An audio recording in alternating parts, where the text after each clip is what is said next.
This is The Dish Pig. I'm your host, Nick Sherry. Thanks for being here, where we go on a journey discovering the food and booze world. I think I might change that to beverage. Don't want to exclude anyone. It's fantastic to be back. Bit of an update on the worms. They're going well, they're eating, they're healthy. They did get a bit wet last night though. Rained here in Southern California. Bit of snow up in the mountains as well. Seasons are changing, which is great. Also took a trip down to Guadalajara, Mexico recently. I think I may have a new hobby on the go, growing mushrooms. So I'll keep you up to date with that. We might have to do a whole episode actually dedicated to growing mushrooms and eating mushrooms, you know. Talk about some portobellos, some shiitakes, some oysters, maybe some golden teachers, Z strain, blue meanie. There's even one called penis envy, which is an interesting mushroom. But today, I'm very excited. We are here and we're talking to the owners of Legend Australia Wine Imports, based out of Nashville, Tennessee. They are a wine import and wholesale company bringing the very best of Australian wine to the American market. And they're huge advocates for accessible wine education, and they have incredible enthusiasm for Australian wine worldwide. They're led by the husband and wife team, Master Sommelier Jane Lopes. She's worked at establishments such as the Catbird Seat in Nashville, 11 Madison Park in New York City, and was more recently the wine director at Attica in Melbourne. And her husband, also Master Sommelier Jonathan Ross, he was the head sommelier of the award-winning wine team at 11 Madison Park, and later became the beverage director at the Rockpool Group in Australia. And they've quoted by saying that Australia is all the good things to us. So with that, let's jump in. So Jonathan and Jane, thank you for having me in this. We're not sitting in a vineyard anywhere. We're sitting in the backyard in Los Angeles, but it's a beautiful day underneath a lovely tree. So thanks for having me here. Thanks for coming. Yeah. Thanks for having us. And now tell me, what was the last thing that you guys cooked for yourselves? Well, we were leaving our house in Nashville for a week, so it was whatever was in the fridge that needed to be cooked. So like a clean out kind of. Clean out. So the night before we had some friends over, so we made tacos and things like that, and homemade ceviche and salsas and things, which would be the more impressive thing to say. But I think I made some leftover gluten-free, dairy-free macaroni and cheese for Jane. Yeah. And then I just cooked all the squash and other fun vegetables that were in the refrigerator for myself, and that was dinner before we got on a 5 a.m. flight. Nicely done. I mean, it's better than leaving it there and coming back to a stinky fridge and throwing stuff out. So Exactly. Yeah, you're doing the right thing. And now you guys are actually the second married couple that have been on the podcast. Who's the first? First one was Sam Coverdale from Polpero Wine. Yeah, cool. And down in Red Hill with his wife Emma. So they were great. So we did delve a little bit into how did you meet? What was the love story? So what was that brought you two together? We met in a tasting group in New York City. It's actually I was living in Nashville now, but first time I lived in Nashville about 10 years ago, and I was looking to move to either New York or LA. Kind of wanted to be in a bigger city, just really wanted to pursue sort of high level wine certifications and that sort of stuff, and felt like I needed to be in a bigger city. And a friend of mine took me to a tasting group, kind of an MS study tasting group. And so we met there, but I can't say it was like love at first sight, but that is where we've kind of, we remember that was the first time we met. And then I did in fact move to New York. I did have a boyfriend at the time, but we, controversial. I like this. That is kind of one of the least controversial parts of of the beginning of our relationship. But no, we, so we continued to see each other in tasting groups. I did eventually break up with my boyfriend and we started seeing each other, but we were kind of on and off. John wasn't so into it in the beginning. And we were very much in an off period when I got a job offer to work at 11 Madison Park where he was working. Oh, wow. Okay, yeah. So we were kind of like, and that was a really great gig and I wanted to take the job. And so I did. And, we got back together and we've been together ever since. Now, can we hear your version of this? Is this true? Yeah, it's 100% true. In the long, she started by saying it wasn't love at first sight, and there was a laugh to that. So, like, you defend yourself. No, I mean the long form of that story was published in 2019 by Hardy Grant, among other things, in a book called Vignette. So that's definitely, you'll get more facts on paper there, but that was the story, and it was on and off for about a year and a half, and yeah, we were at 11 Madison Park, and we were looking for a sommelier, and Jane and I had known each other for 2-3 years by then. No, a year and a half. Okay, a year and a half. And we were looking for another sommelier, and the wine director was looking around, and everyone had known that Jane was this really great professional in the city, but they also knew that we had this less than easy relationship that probably wouldn't support working together in the most, comfortable way. I don't know if that's even the right way to put it, but I just remember saying to him, I was like, listen, you should give Jane a call. And he was like, really? I was like, she's the right person for the job. She's the most qualified. She would do a great job. And he kind of looked at me, and not like he was looking for my actual blessing, but he was pretty much like, are you going to be a mature adult in this situation, or are you going to, am I essentially going to end up firing both of you? And you're like, no. And then I remember turning to a colleague of mine, and I was like, well, Jane and I are either going to get married or this is going to be a disaster. And here we are. We got married. It's beautiful. See? Happy ending. Yes, absolutely. Well, I mean, 11 Madison. It's something I do want to definitely come back to, but I want to back it up for a bit and kind of go back to when you were, I guess, before you got into the wine industry, because you both studied like completely different things at college, if I'm not mistaken. Yes, Jane more successfully than me. But. Got it. So, Jane, what were you studying back in the day? Well, I started off studying business with an emphasis in cinema television at USC. Okay. In LA, and I don't know why. It's like, I guess it's what anyone when they're 18 is like, well, maybe this will work, kind of throwing darts. And I realized that wasn't the right major for me, and I realized that wasn't the right school for me either. So I transferred to University of Chicago, and I studied English literature.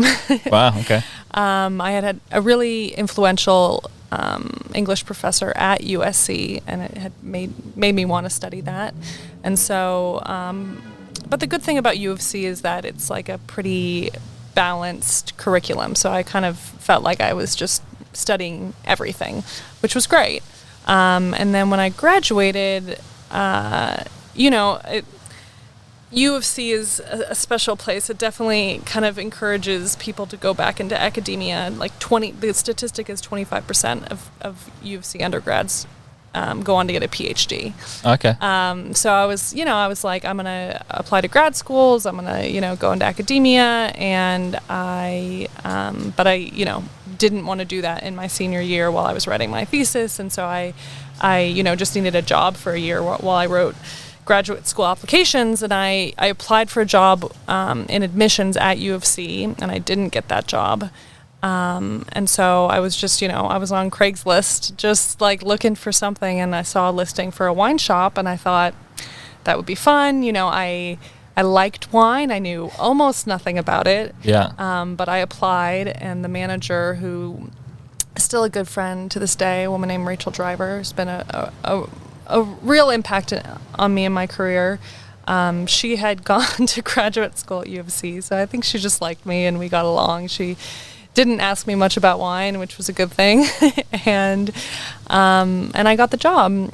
And, funny enough, the admissions department at U of C, I think 2 or 3 months later, came back to me and said, the person we hired didn't work out. We'd like to offer you the job. And at that point already, I was really happy working in wine. It was an entry-level job, working in a wine shop, but I knew that was a career I wanted to pursue. Mm.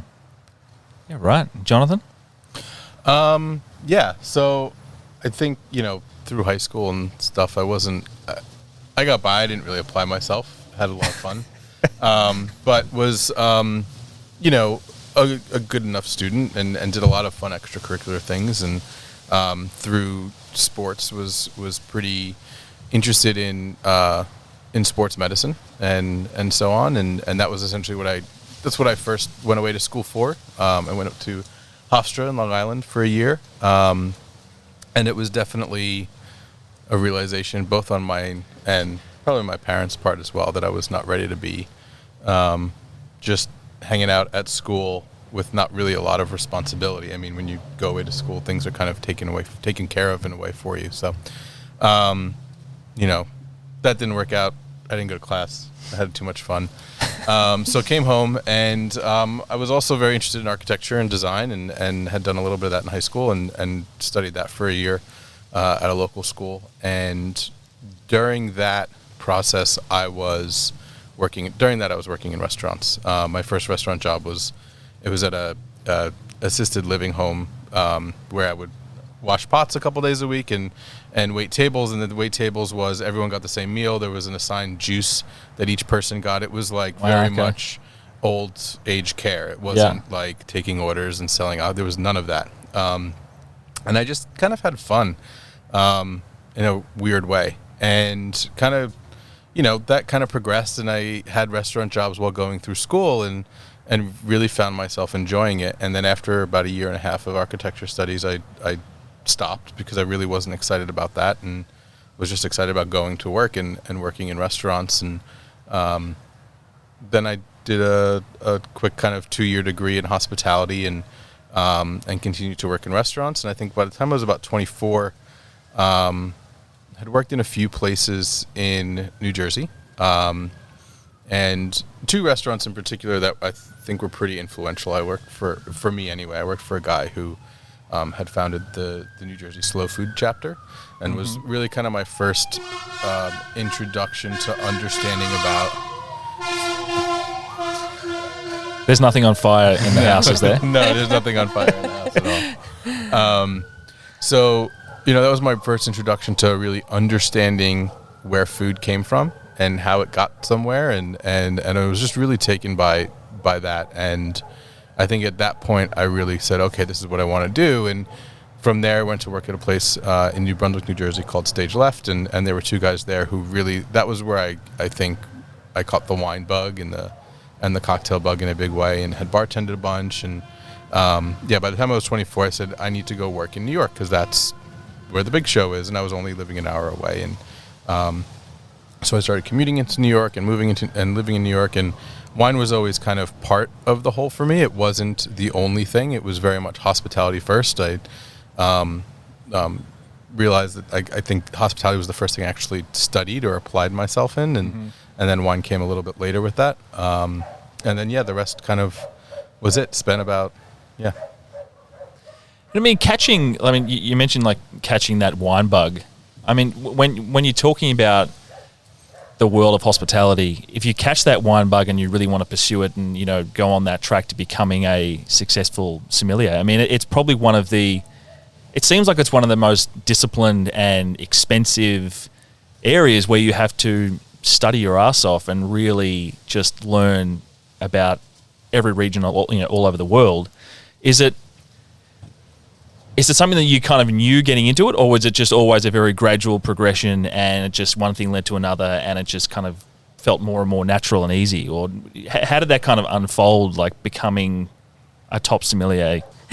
Yeah, I mean, I think wine is tough. I think, I think the first 10 years you study wine, you feel like you don't know anything. At least I did, where it felt like in the beginning it was kind of, I think it was kind of fun and it felt like natural. And then I think I got to a point of knowing enough to know how little I knew. Okay, yeah. And then it was like, oh God, there's so much. And I feel like I felt like, but I felt like I really had a lot of work to do, but it was inspiring for me. It wasn't like a dread sort of thing. It was like okay, this is a lifelong pursuit. And, and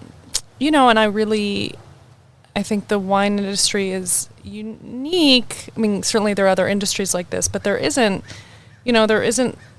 really like a sommelier school per se. You don't, it's not like you go to culinary school or you get a degree, and so it really does require a lot of self-study. Mm-hmm. But I think one of the great benefits of that is that it does promote community, and it makes you sort of reach out to the other wine professionals in your city, in your country, and build community. And that, I think, is a really powerful thing in our industry. So yeah, it definitely was a bit daunting, but also really, really inspiring. And I think it's important that we all recognize that this is like a lifelong pursuit, that none of us are, have sort of reached the pinnacle of knowledge, and we can kind of sit back and, it's a constant learning, and we have to all be teachers at some point, but also all be students at the same time. I mean, because you must be like, there's always something new to discover. I mean, there can't be anyone out there that's, I've tasted every wine in the world, yes, tick, I'm done. No, it's impossible, especially when the wine that you tasted, this year is a different wine next year, and so on. I think that's, a really daunting part of it, but I think, at least for me early on, I think there's something that with wine where when you gain an understanding about a specific thing in wine, whether it's a bottle of wine or a place or a topic, and it's not even knowledge, it's just an understanding enough to be able to share it with someone, and then you learn it that day, and then that night you share it with someone and it makes them happy. And I think you remove wine from it, and I think anything in that context where you empower yourself to make other people happy in that scenario with hospitality, I think that's the addicting part of it. And then there's so many other more interesting kind of things about wine. If you like history, if you like science or whatever, there's all those other things that I think kind of tickle you in a sense. Yeah, I don't know. I think that it is daunting, but at least for me in the beginning, there was never a thought of getting to a point or more. It was, or like an achievement or a level. It was just, I think I want more. I want to do this again. This was cool. Let's do it again and again and again, to a point where it became just a way of life. I think for both of us, especially towards the end of like exam years and so on, and it was just, that was our way of life. It became so much a part of our everyday routine that a day didn't go by where you weren't absorbing new information and learning about things and about wine and about food and about hospitality, because and I think that just kind of is a part of that specific culture in the industry. It seems like it's very much a lifestyle in itself, where if someone's living and breathing it every day, compared to say someone that's just going to say study for 4 hours a week and still try and gain as much knowledge, they're probably going to struggle, you would think, compared to someone that is every day putting something in, at least learning that one thing. Or totally. And there's there's the book stuff, but then there's also putting it into practice, which I think we just talk about teaching something helps you learn something better yourself. So it was maybe you go to the restaurant and you talk about what Sancerre is, something really kind of straightforward. It comes from here. It's this grape and so on, and it reinforces that information in you. It makes it easier for you to talk about, and it becomes more of a part of you. And I think that's kind of what happens with wine, in a sense that it does become a part of you when, like you said, it's every day in that process. Yeah. And in putting that into practice in a restaurant and kind of coming up through the industry, I mean, for any young gun chef that wants to learn under, an absolute, genius chef, they're always striving to work in these world-class restaurants. Is it the same when it comes to being a sommelier? So being able to work at somewhere like 11 Madison Park, which at one stage, is still one of the best restaurants in the world and was number one for a while there.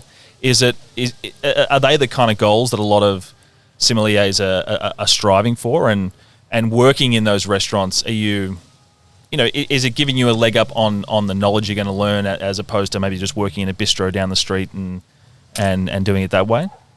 For sure. I mean, I think that was the reason I moved to New York. I wanted to work, I wanted to work in a restaurant where I wasn't the most knowledgeable person about wine. And I think, I think you learn a ton from, your superiors, your head sommeliers, wine directors. I think you learn a ton from your colleagues on the floor. We had a team of 6 sommeliers at 11 Madison Park, and I learned so much from everyone all the time. And then just doing it, just having the experience of opening those bottles, tasting those wines, serving those wines, like to just be like, yeah, I know what it's like to open and serve a bottle of, 85 Latache. It's like, it's such a privilege, and it's something that, I try not to take for granted. I know I wouldn't be the professional I am without having had that experience. But the tough part is that is not, that's not an easy experience to acquire. And feels like even less opportunity to taste and work with the great wines of the world now than ever. So it's, there are lots of opportunities to learn. But yeah, I mean, certainly working somewhere like that and getting to work with that caliber of a team and caliber of wine and wine service is hard to replace. From from a diner's perspective, it seems like very regimented. Talk me through what it is to actually work a shift. I mean, honestly, the wine portion, and especially that kind of part of 11 Madison Park, is probably occupies the least amount of your time. And I think that's because, I always make a joke of, like a sommelier putting wines on a wine list, that occupies the least amount of their time. Mm-hmm. And, in Australia, I was the beverage director for the Rockpool group for a bunch of venues. I spent more time working with people and, with sommeliers and other people of the service team in accomplishing the general goal of service and hospitality, so much more than, okay, what wines are we going to offer and so on. And I think that's what happens when you do work with wine enough and acquire that knowledge and understanding, that becomes second nature. And the idea is that the hospitality part of it should come second nature as well. So what's different about 11 Madison Park, I think, than any restaurant either of us had worked in a sense, was that, or really those restaurants, is that there's always something that needs to be done. There's no downtime, but it needs to be done better than anyone else has ever done it every time. Yeah. Because people who are going into that restaurant, it's the only time they'll ever be there, and it needs to be the absolute best thing that they've ever done. So it's this setting that I think creates that pressure and demand, both kind of physically and emotionally, to kind of live up to that standard.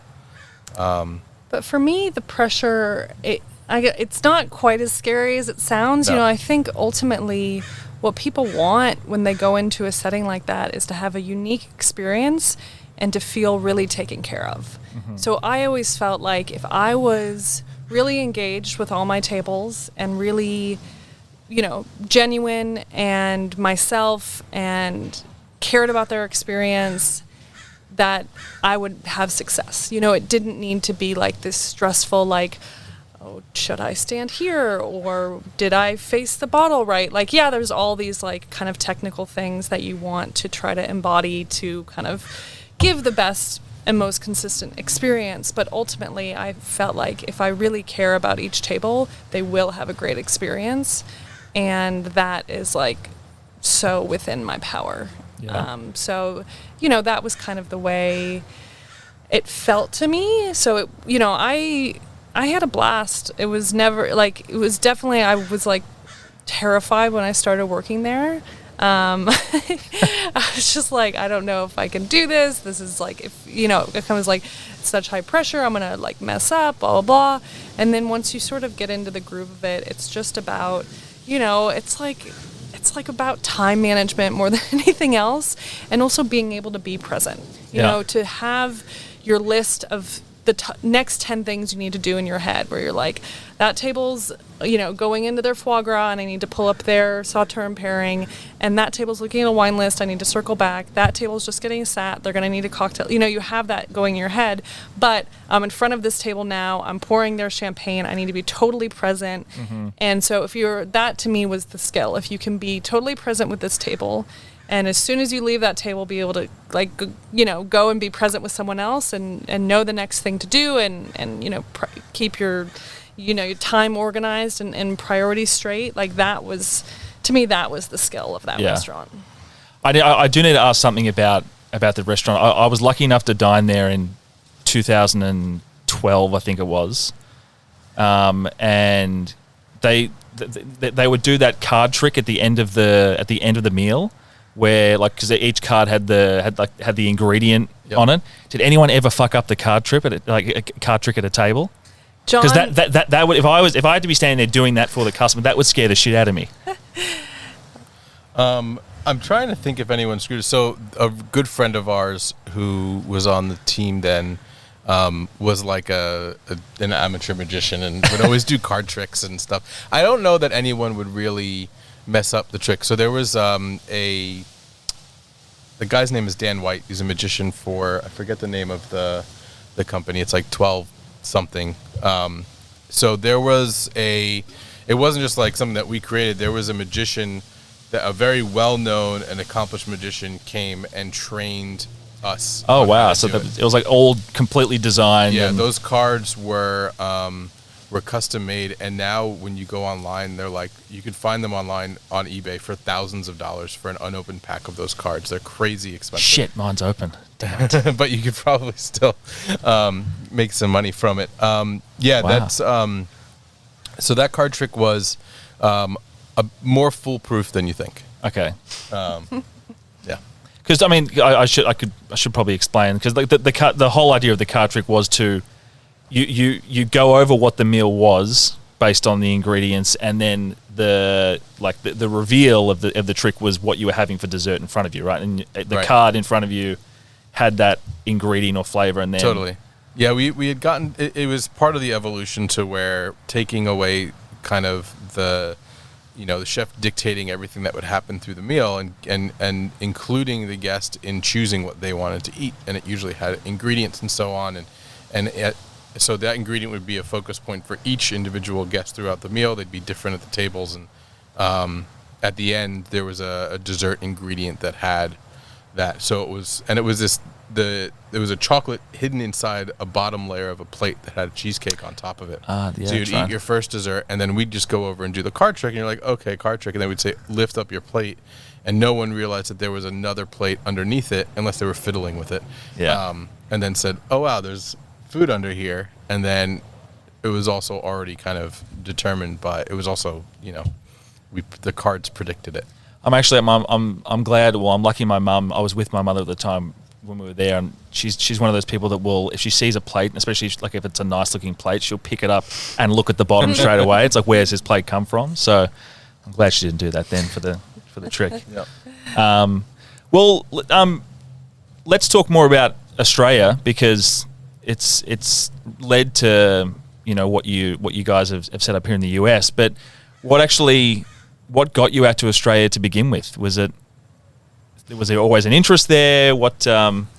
My mother tells me that I kept threatening to move to Australia when I was a child. Oh, okay. Which I didn't remember until she told me that when we were in Australia. But Jane was essentially the ticket to Australia. So it was late 2016, I think November of 2016, and I had decided to give notice at 11 Madison Park. I was going to study for the Master Sommelier exam and work on my book, and just kind of take a little bit of a breather. That was the plan, at least. So I was chatting with, the day I gave notice, I was chatting with an old colleague of ours, a guy who used to be a manager at 11 Madison Park and was then the manager at Attica. Yeah. And so he, I said, actually get my notice. I told him I get my notice today. And he said, well, what are you doing? And I said, just kind of taking it easy for a bit. And he's like, well, I need a wine director. Do you want to move to Australia? And at first we were like, haha, we're not moving to Australia. That's crazy. And then it was like, why not?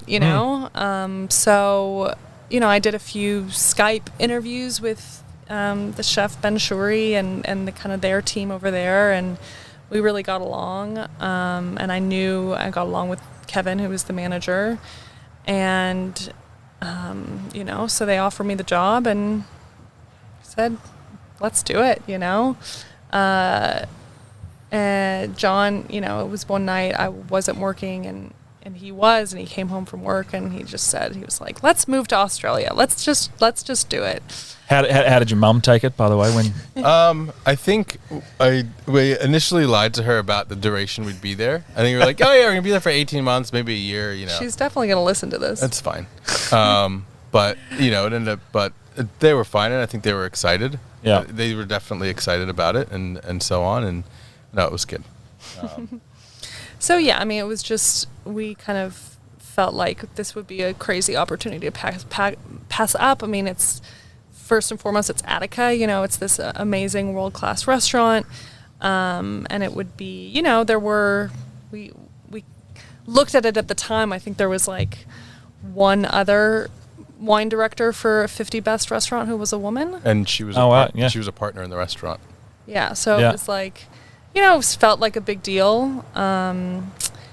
And just to live in another country, get to know different wine regions, like it just felt like, why would we turn this down, And John at that point had been at EMP for almost 5 years. Over 5 years. Over 5 years. So, he also felt like, it's a great place to work, but now might be the time to move on. I was looking around in New York and realized that nothing was really going to replace what I was doing at EMP. EMP, when we left, we got to Australia, and a month later, EMP was named the #1 restaurant in the world in Australia at the 50 Best event there. So, okay, yeah. It was in Melbourne that year. Yeah. We really kind of were there. And I saw a bit more of the evolution than Jane and people before that I worked with and so on.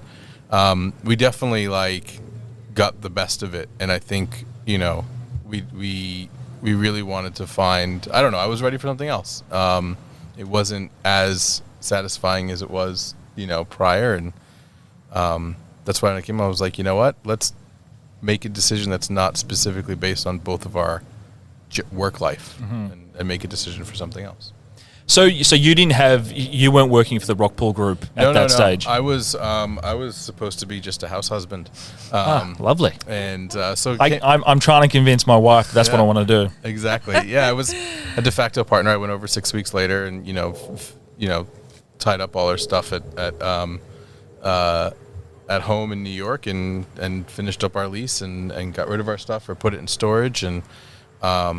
So we weren't married or even engaged when we were applying for the visa. So okay, so that, yeah. so we had to prove that we were in Tricky. a relationship. Yeah, exactly. It was So- it honestly, they never asked us for any extra documents between. I mean, we were already living together. We had credit cards together. Like, we had pictures from our family and statements from family. It actually went pretty well as to prove the case that we were partners.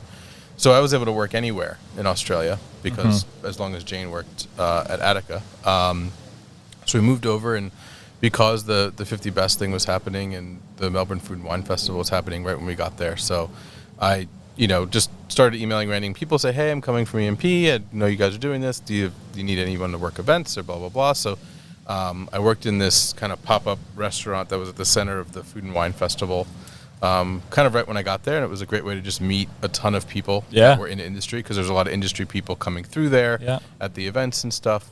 And then, I think I just went out and worked for a day with Gary Mills at Jamshed at the very end of his harvest in 17. And then I ended up working with Chris Lucas. I opened Kisume on Flinders Lane. I forget how we ended up actually running into each other, meeting, and then so opened that with them, and it was that kind of lasted through 17. And then, Coming from, the States, and especially somewhere like New York and 11 Madison Park, could you recognize any major difference in the restaurant and wine world in somewhere like Melbourne compared to the US? Was there there's little idiosyncrasies and things like that like show up, I mean, I think, and they're minor things. I think, there's, and some of those things would be like, you go into a cafe or something that was casual or something pretty formal, aside from kind of the very, very top in Melbourne, every wine glass had a little etch on it or something, or branding, so that the servers would know where to pour to. And it was a little bit of that more kind of, not mechanized, but standardized things, so no one has to think about it kind of approach to some things. I think that, to me, that stems from, Australian labor is very expensive. Yep. Yeah. So when you can do things that kind of make it easier, where you maybe don't have to spend as much time on training, all of those sorts of little things are important. And I think that contributed to a lot of the differences. Attica, and especially, I think 2015 was when Ben Shuri took ownership. He'd been the chef for, a decade plus before, but he took ownership in 2015. And part of his big goal was really to get, to get hours down for his staff, and really to to clearly make it legally compliant, but also just to give people a good quality of life. And with how expensive labor is, you just had to make I don't want to say compromises, but you like at EMP, you would never stack plates unless you had to clear a spot for you to drop a plate. So you would only ever if you're one person with two hands, you would only take 2 plates to a table. So if you had a 3-top, 2 people would have to walk with those plates. One person literally just holding 1 plate in their hand.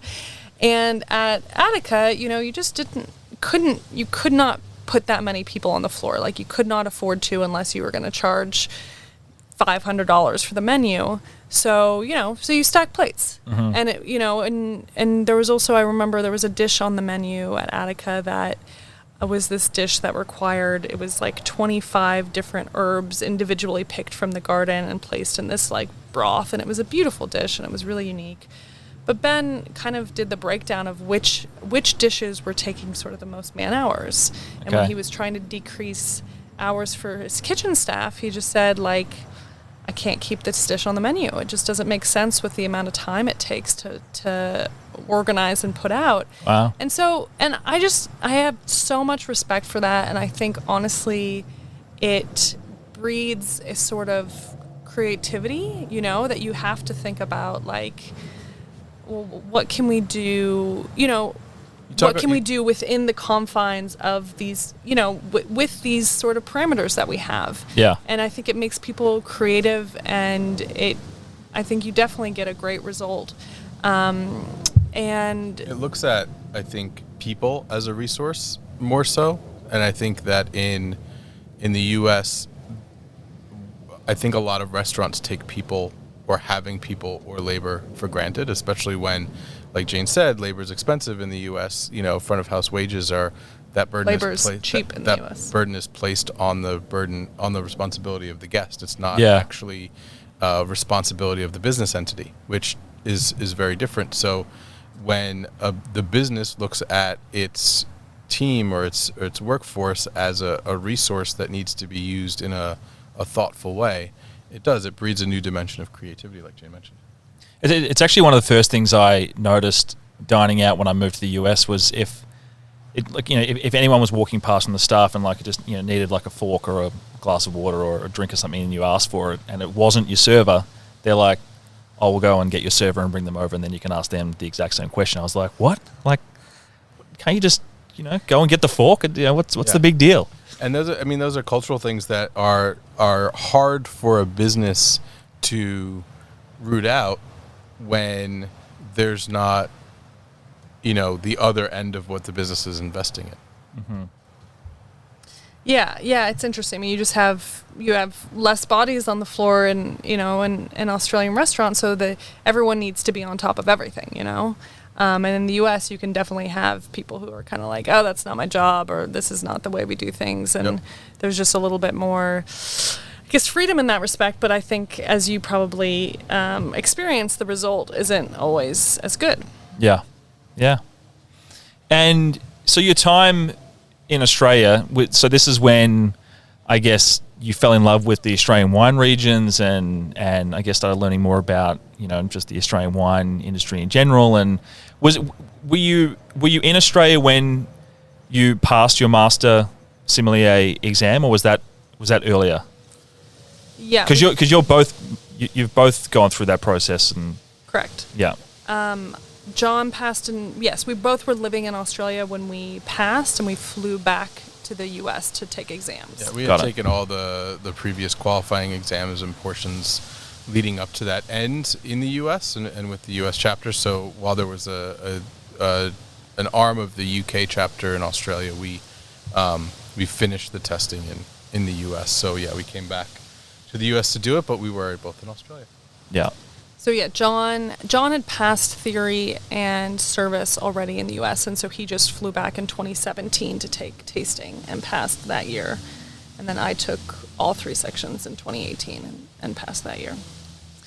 And then when did you guys first, I guess, know that coming back to the US and starting up Legend and, solely focusing on importing Australian wine to the US, like when did that kind of start to, seed itself in your mind as like, this is something that we're going to move on to do?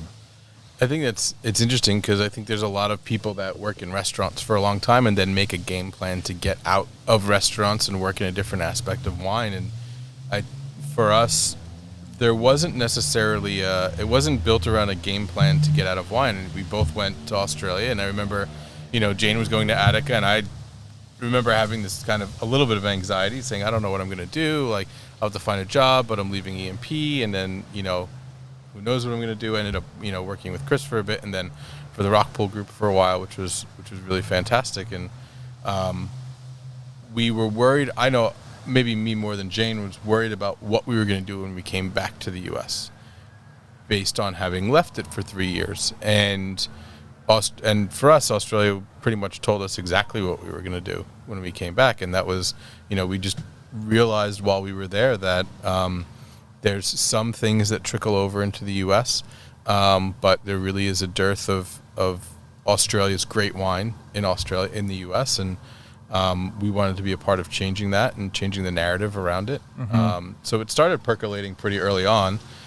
We looked at setting it up while we were in Australia. I'd say probably about halfway through our time in Australia, we really kind of started considering it, building business plan around it. And I think our initial, process of importing and producers and portfolio looks nothing the way it does now, just because it was constantly changing. So, yeah, and then when we came back, it was, COVID put a new spin on things. Yeah, so we had kind of put together a business plan and an investment deck, and it started to kind of put out some feelers for investment, and then COVID hit. We're like, okay, but it was kind of, we couldn't go get jobs in restaurants. We'd already moved back to the U.S. And so there was sort of a conflict where we're like, well, do we just sort of hang out for a little bit and see how things evolve, or do we just try to make this happen? And we talked to it's now actually one of our producers, and it's kind of been a mentor of ours, and he said, just get a little wine on the water. Just you're so much more valuable as a company, and you'll learn so much if you just start doing it. Yeah. And so we did, and kind of started a little bit bigger than either of us originally imagined, but it's been great, and it's certainly starting a business during COVID has presented its challenges and continues to present its challenges, but I think we also talk about the benefits too of kind of being able to evolve as the situation evolves, being young and nimble in this time, and allowing us to best sort of service these changing markets in the U.S. So I think we're glad we started when we did, and we realize there's still a lot of change and growth in store for our company, but I think starting it in summer of 2020, it's a company founded on change, and it will always have that as part of it. And so I think just being comfortable with that has been a really good thing. And I mean, because you focus solely on Australian wine, what is the, let's just call it the outside world's perspective when it comes to Australian wine? I mean, it's a pretty general question, but is there just so much room for growth there, and that's one of the things that really attracted you to focusing just on Australia? Yeah, I think. I mean, I guess I don't know that I don't think we thought about the consumer or the audience about why we were going to focus on Australian wine. We've thought more about the buyer and the restaurant and retail buyer when we decided to focus, and our experiences and our narrative and where we felt if we were going to be this importer presenting something. We really had the most in the U.S. We certainly had the kind of a peerless expertise or experience with the wines of Australia after having lived there and worked with the wines at a high level for 3 years.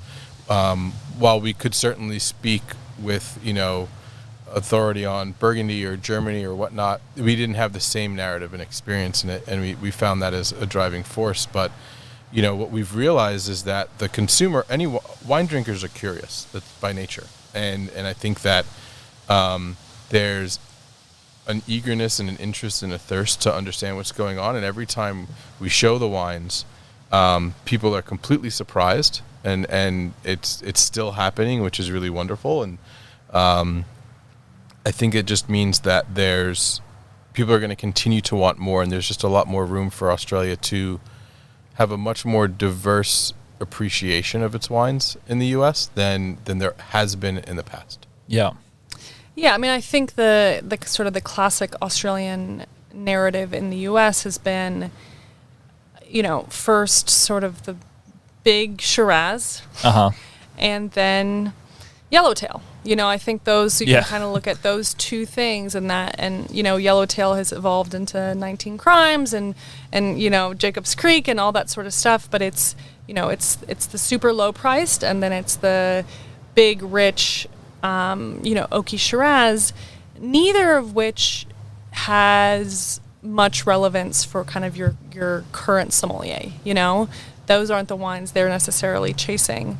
So I guess I will say that Australia does both of those better, and obviously they'll do Barossa Shiraz better than anyone else. But the entry level wine, the Yellowtail, the Jacob's Creek, the 19 Crimes, we talk about Australia, does that tier of wine better than really most, if not all. I mean, go drink a $6 or $8 bottle of California Cabernet, or a Rhone blend. And I think that the Australian wine is going to please a lot more people. Yeah. And it's going to do it in a way that is not exploiting labor, is most sensible to the land. But it's interesting. You would think that the mentality would be, wow, Australia can do this for $8. What can they do for $20? But that is not the mentality. Instead, the mentality has been like, oh, Australia is where you go for cheap wine. They make cheap wine, where people haven't really identified the premium wine regions and producers of Australia, and said like, oh wow, this is a bottle of wine I should spend $50 on, especially outside of that classic sort of Barossa paradigm, saying like, wow, this is a really excellent $50 Pinot Noir or $30 Chardonnay or whatever it is that Australia can really, really deliver at all these price points, but that thinking hasn't quite caught on yet. Right. And when we talk about you guys as a company and Legend, and I might need to refer to a couple of my notes here because I want to get specific.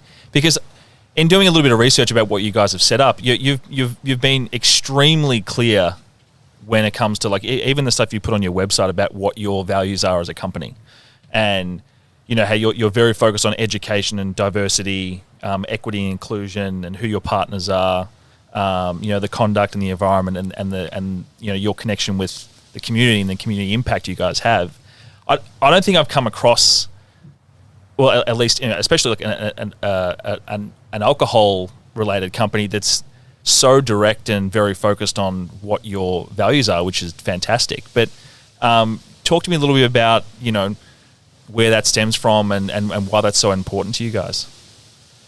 I think one aspect, I think all of those things play into and contribute to both the sustainability of our business and our industry, and that it's a relationship that goes two ways, that the more we can put into the industry, the more the industry will put into us and the community and so on. But I think there's just examples and very kind of COVID, or you saw things come to the surface more in COVID. I remember our distributor in Vermont Wine Merchants, we were meeting with the general manager there, Drew, who's just wonderful. I think we were on the phone actually. It was our first conversation. And one of the first things he said is, it's COVID, it's crazy.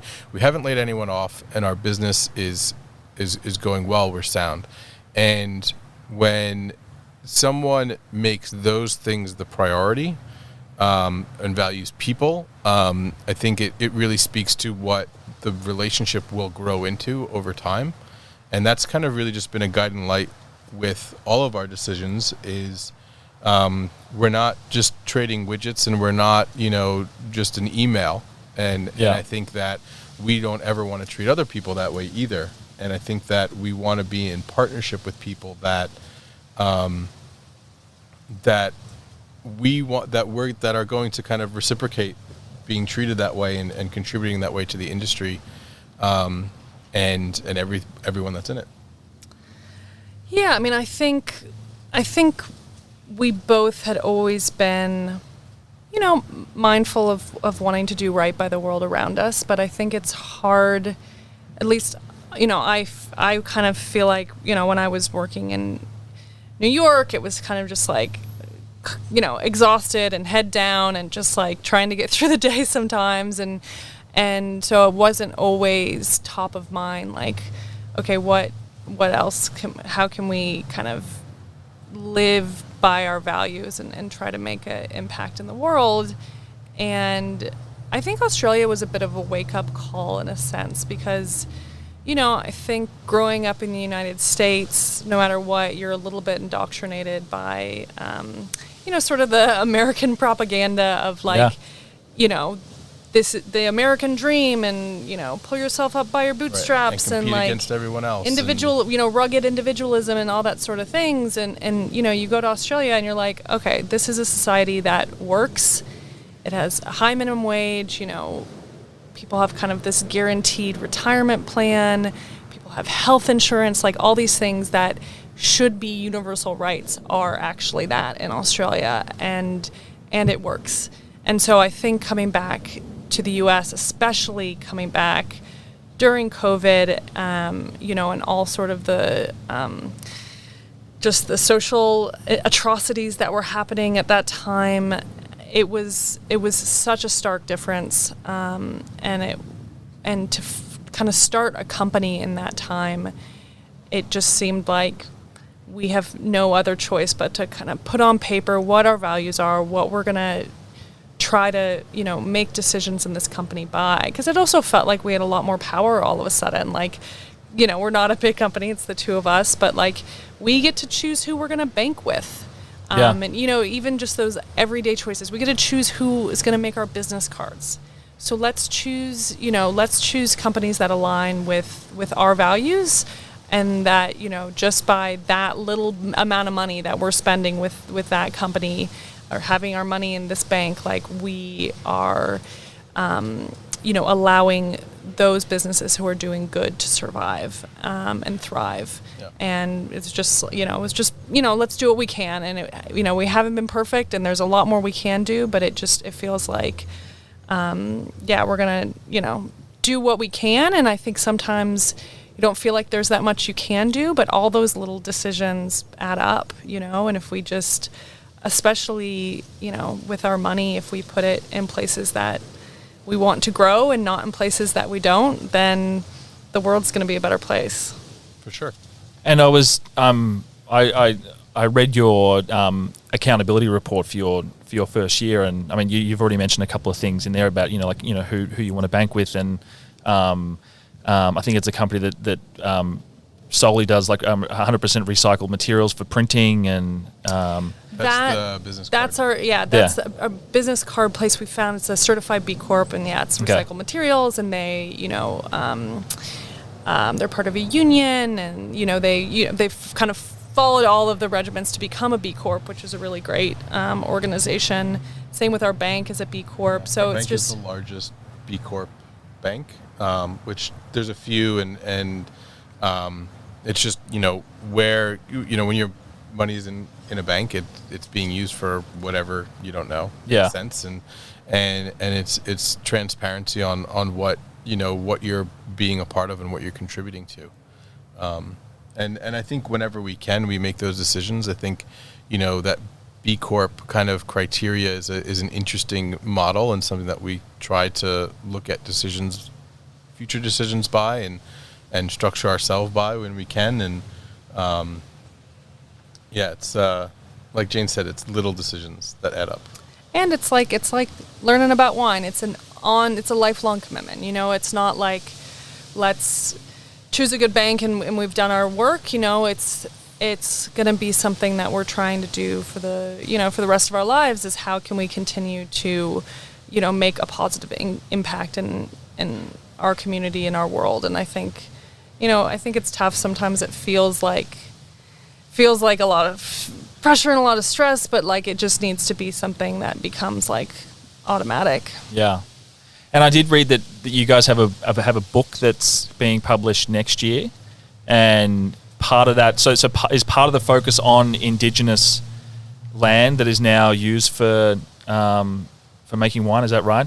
Not necessarily that specific. I think it's more about I think we recognize that now our livelihood is 100% based on the bounty of land that has tens and thousands, nearly 100 thousands of years of human history, and that land has it was never ceded and treaty doesn't exist, and respecting that and acknowledging that and bringing that into the conversation is something that we think is really important in wine. You talk about the soil types or the climate or the altitude of a vineyard site more, and we never talk about the people that are a part of that vineyard site or have been a part of that piece of land before it was ever a vineyard.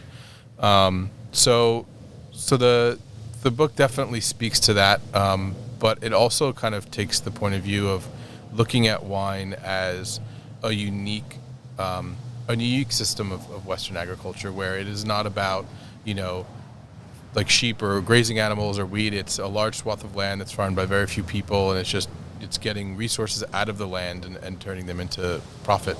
It's really about growing with the land and caring for it and seeing something exist for longevity. And every wine grower talks about putting land back or making it better than when they found it. And they talk about the health of their site and a really long vision of their land care. Mm-hmm. And that really is in line with a lot of very traditional or indigenous culture in Australia that looks at land care and growing with land and so on. And I think bringing that into the wine conversation, but also properly acknowledging who was there before and how we all move forward needs to be a part of wine in general. It's certainly something that can be brought into the conversation about wine here in the U.S. and in many other parts of the world where that were colonized. Yeah. All of the parts of the world that were colonized, really. And you're also, so you're working on developing a couple of brands in Australia as well, because there was, I loved reading this quote on your website, which said that we believe that good wine should be accessible to all. I like that. Thank you. I don't know if I feel like we wrote that before I learned of this hashtag, but there's a really great wine bar and shop in Athens, Georgia, called The Lark that has on little wine keys hashtag TGSFA, and I was like, what is this? And she's like, oh, the good shit for all.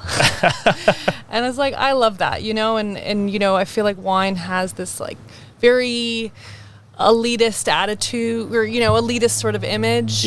And we really think that wine should be able to be a part of people's every day or however often they want it to be, in moderation, but like a glass of wine with dinner, like that shouldn't be for the rich and elite. Like that should be for everyone, and it shouldn't be at the cost of other people. And I think that's part of the problem with our society right now is, people in American society is what I'm talking about. People work these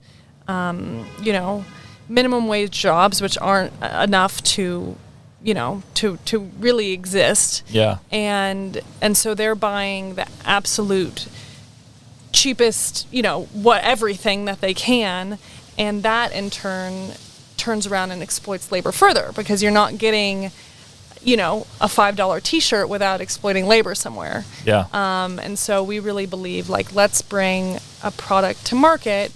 It's not going to be a $6 bottle of wine, but it's going to be a $15 bottle of wine, and it's really going to deliver. It's going to be absolutely delicious, and no one will have been exploited in order to make it. And it has transparency of people in place. And, we talk about, and those are kind of the two things that matter most and that we think matter most in wine. And it's, these wines they speak of place, and it's, there's people involved, there are people that, it's real connections and real relationships, and like Jane said, it's stepping away. It's looking at ways to remove all barriers from wine without any consequence to anyone.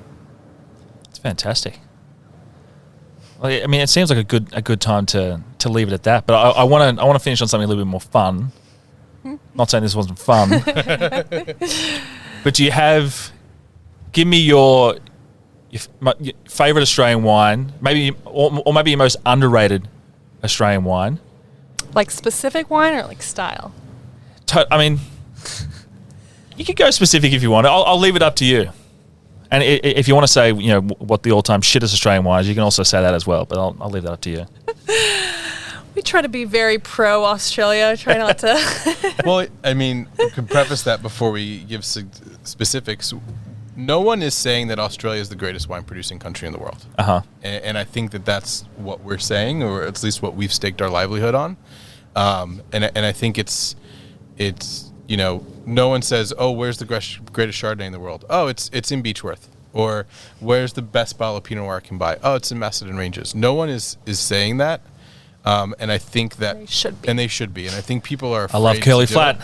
I love it. And yeah, I mean, it's just, I think it's time that Australia, that, you know, it's time to stand up for, and not stand up, and I don't think it's really that serious at the end of the day. It's just alcohol. It's just food and beverage. Is what we used to say at EMP when everyone get flustered. It's just food and beverage. But it's just time to kind of, to not, you know, I think there's fear around saying, oh, we're as good as Montrachet, not we're as good as, you know, Village Meursault. And I think it's time to kind of really say that Australia can stand toe-to-toe with really any example of wine from anywhere in the world. So, Awesome. in broad strokes, that first. In less broad strokes, you know, clearly we're probably going to say people are styles from our portfolio because we worked with them for a reason. I'll go with our friends at Marite. This is a producer in a region called Rattenbully, which is just north of Coonawarra, that most people have never heard of. I don't think I haven't heard of it. Yeah. I'm like, It's the same sort of Terra Rossa soils as Coonawarra, a little bit higher elevation, and they're making some absolutely phenomenal wine, you know, particularly Bordeaux varieties and Shiraz, as you know, as is the case in Coonawarra. And you know, I tasted with Colleen, who's her and her husband Mike are the proprietors, and tasted with her when I was working in Attica, and I just was so impressed with the wines, and they've really hung their hat on Merlot. They are passionate about Merlot. They've brought in 4 of their own clones to Australia. And they just really back themselves, and they should. The wines are absolutely phenomenal.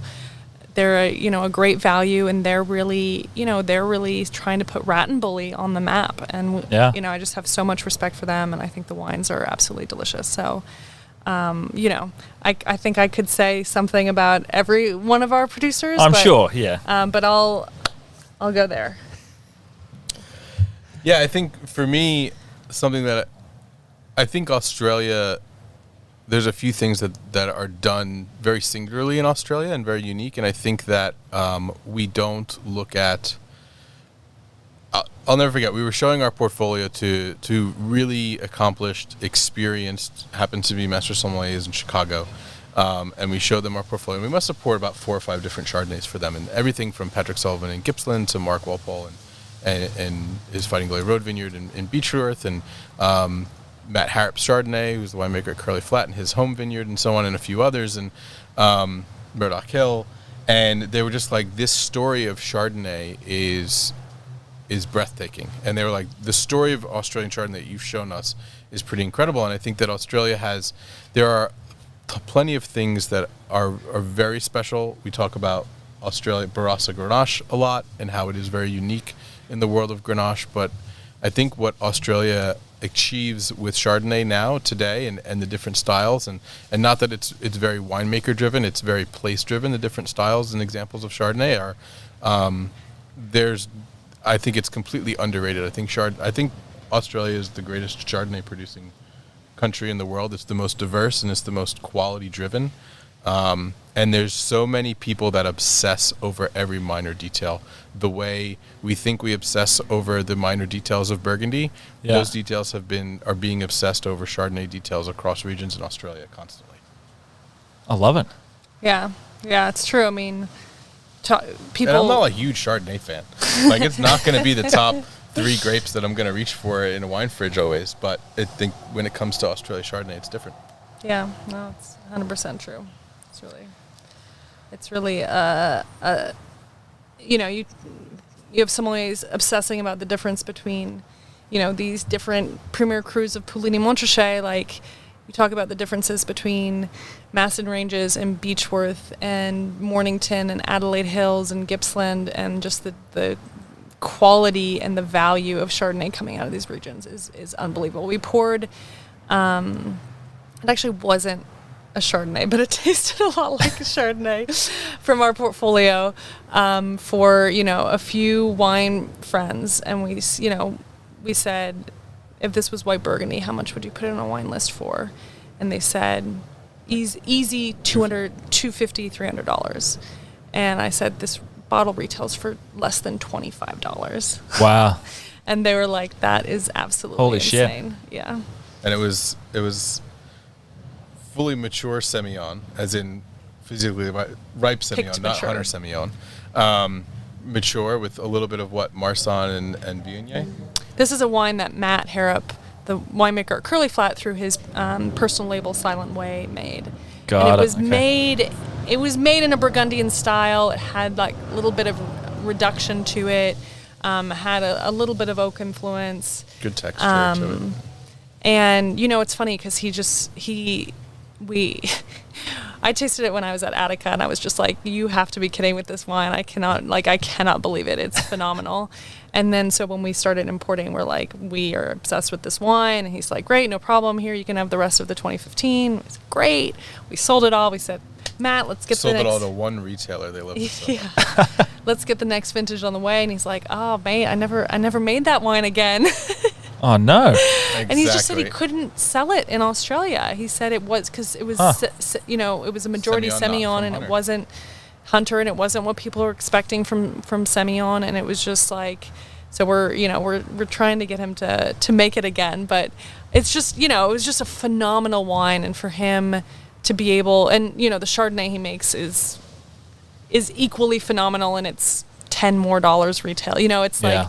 It's just the value is absolutely unheard of, and the fact that also like, it's great value, great farming, fair labor, it's like all the good things. Yeah. It is all really, Australia is all the good things for us.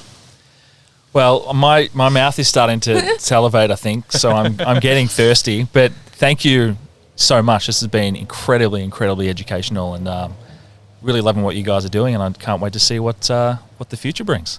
Thanks so so much much. for This has having been a pleasure. Thank you.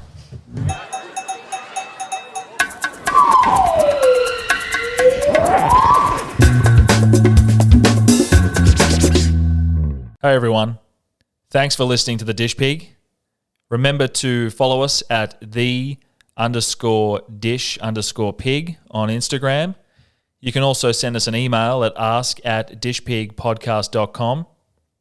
So reach out to us if you have any suggestions, any culinary tales, any topics that you'd like covered on the podcast. We'd love to hear from you. See you next time.